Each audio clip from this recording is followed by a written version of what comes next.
So I'm here with Jamie Henn, co-founder of 350.org at the People's Climate March. And so Jamie, talk about today, importance of today. Yeah, sure. Well, here we are. I mean, it's great to be out here. Thousands of people are beginning to stream in from all across the country to be here.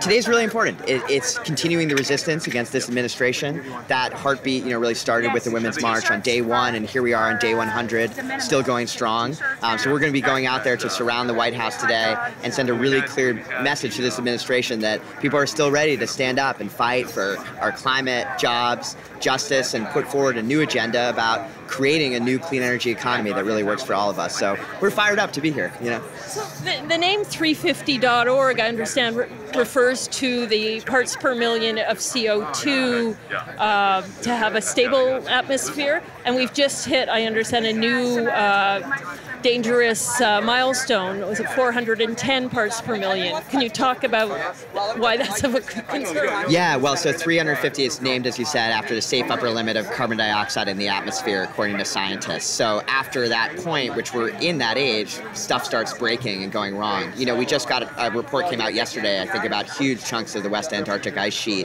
absolutely collapsing. These are the kind of feedback loops and tipping points that scientists keep warning us about.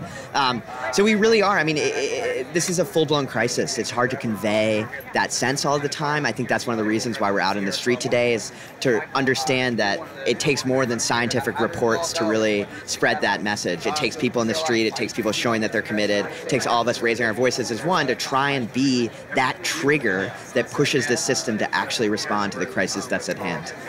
And in terms of what we're seeing across the U.S., around the world already, talk about some of the effects that people are directly experiencing, and yet the media is not necessarily contextualizing it as effects of climate change. Sure. So, I mean, just here at the march, and marches taking place, there's over 375 sister marches taking place across the country. Many of them are focused on climate impacts that are taking place. So there are people in Miami who are marching through streets that were flooded when the storm surges come in. There are people from the Southwest who are dealing with drought that's devastating farming in the region. There are people from communities across the South where there have been horrible wildfires, something that you normally associate with out west, but have had real damaging impacts in the south of this country.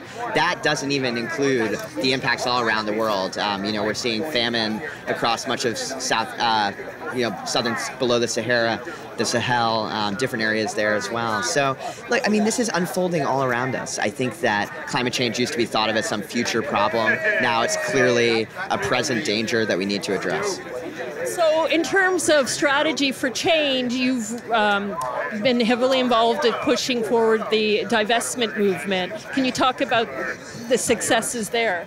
Yeah, I mean, that's the inspiring thing, is there's been so much success across the board with things like fossil fuel divestment. At this point, I believe something like nearly 600 institutions representing $5.2 trillion in capital have made some form of divestment commitment. That's not small change. I mean, this is huge institutions like the Bank of England. Just last week, we finally heard that after years of pushing them, Harvard University finally made a commitment that they were pausing all of their investments in fossil fuels and really accepted the logic of the campaign. It's not full divestment. They don't want to say the word because it would make them seem a little too political or too nervous about it. But that's basically what they're doing. So we're making real progress. I think the economy is beginning to realize that it needs to move in a different direction. It's up to all of us to just keep pushing that forward. We're not going to be able to count on all these people in Capitol Hill, and certainly not in the White House, to do this for us. This movement is about getting in the streets and saying that we're going to block as much of the terrible stuff you're putting forward, but also we're going to go for it and try and push forward clean energy, make sure that our money isn't going into fossil fuels, stop these pipelines like Keystone XL and Dakota Access, and continue to really fight for the future that we all deserve. Right.